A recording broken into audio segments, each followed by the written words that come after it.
जरा सोचिए, मंच पर मुख्यमंत्री बैठे हो, विधानसभा अध्यक्ष भी मौजूद हो और सामने खड़ा एक स्टूडेंट रेलवे की बखिया उखाड़ दे। जी हां, इंदौर महापौर पुष्यमित्र भार्गव के बेटे संघमित्र भार्गव ने ऐसा ही कर दिखाया। एक डिबेट प्रतियोगिता में संघमित्र ने ऐसी स्पीच मारी कि पापा के पसीने छूट गए और नेताजी हक्के बक्के रह गए। अब ये वीडियो सोशल मीडिया पर आग की तरह वायरल हो रहा है। हो जाएगी और पूरी तरह से वेटिंग लिस्ट का आलम ही खत्म कर दिया जाएगा। लेकिन हकीकत तो यह है कि आज भी जनता ट्रेन में सफर करने से पहले कोई हादसा न होने की दुआ मांगती है और वेटिंग लिस्ट का आलम तो ऐसा है कि 50 लाख से ज्यादा लोग हर साल टिकट लेने के बाद भी सफर नहीं कर पाते हैं। देवी अहिल्या विश्वविद्यालय का मंच, डिबेट प्रतियोगिता का माहौल और सामने बैठे सीएम डॉक्टर मोहन यादव और विधानसभा अध्यक्ष नरेंद्र सिंह तोमर। तभी माइक पर पहुंचे पुष्यमित्र भार्गव के बेटे संघमित्र भार्गव और शुरू हो गई रेलवे की क्लास। संघमित्र बोले, सरकार कहती है सबका साथ सबका विकास, लेकिन हकीकत है रेलवे में हो रहा है दलालों का साथ और जनता का विनाश। इतना सुनते ही मंच पर बैठे नेताओं के चेहरे के हाव भाव ही बदल गए। माननीय अध्यक्ष महोदय, बुलेट ट्रेन का वादा हुआ था, कहा गया था 2022 तक अहमदाबाद से मुंबई सरसराते हुए ट्रेन जाएगी, लेकिन 2025 आ गया है। बुलेट ट्रेन तो नहीं, लेकिन वादा खिलाफी की रफ्तार जरूर दौड़ रही है। उन्होंने बताया कि हर साल 50 लाख लोग टिकट खरीदने के बावजूद यात्रा नहीं कर पाते, यानी टिकट है लेकिन सफर नहीं। हॉल तालियों से गूंज उठा। कवच तकनीक का भी पोस्टमार्टम हुआ। संघमित्र ने कहा कवच से हादसे खत्म होने थे, लेकिन पिछले 10 साल में 20,000 लोगों की मौत रेल हादसों में हो चुकी है। तो ये कवच कहां है? रेलवे स्टेशन के मॉडर्नाइजेशन पर भी तगड़ा मंच मारा।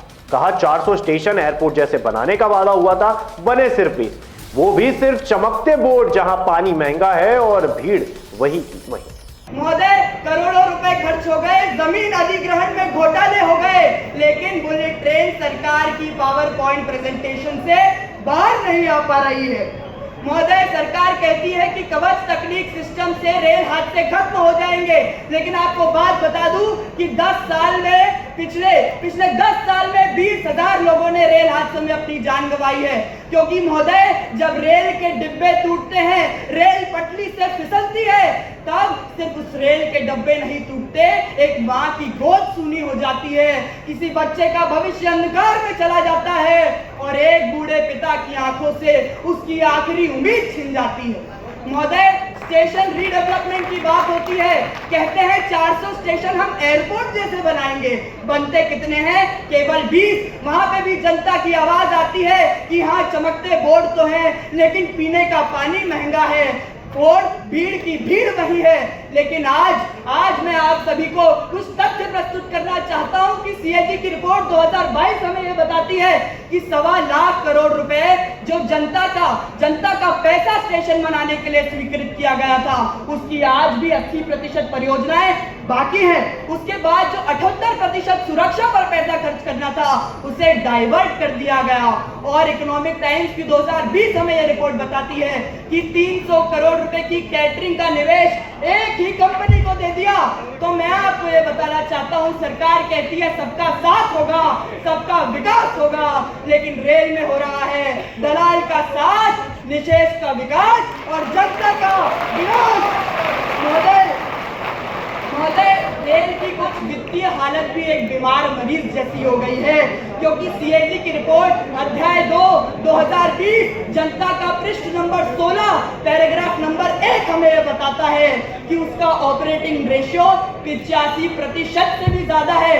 मतलब जो उसका औसत है वो पैसा भरने लायक नहीं है। अब जनता पूछ रही है कि उसके स्टेशन गंदे क्यों है, टिकट इतना महंगा क्यों हो गया है। और सबसे बड़ा सवाल, सरकार रेल चला रही है या विज्ञापन एजेंसी?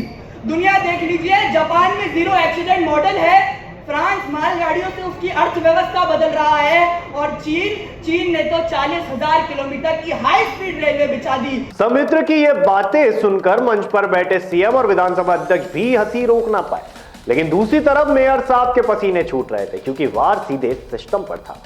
भाषण के बाद माहौल हल्का करने के लिए मेयर साहब बोले, इसकी तैयारी मैंने नहीं कराई, तो मुख्यमंत्री ने भी तुरंत तंज कस दिया और कहा चोर की दाढ़ी में तिनका। पूरा हाल ठहाकों से गूंज उठा। लेकिन सवाल अब भी बाकी है, क्या एक स्टूडेंट ने रेलवे की असली हकीकत बयां कर दी? और क्या सरकार ने इन बातों को मजाक में टाल दिया या सुधार की ओर गाड़ी पटरी पर उतरेगी? देखते हैं।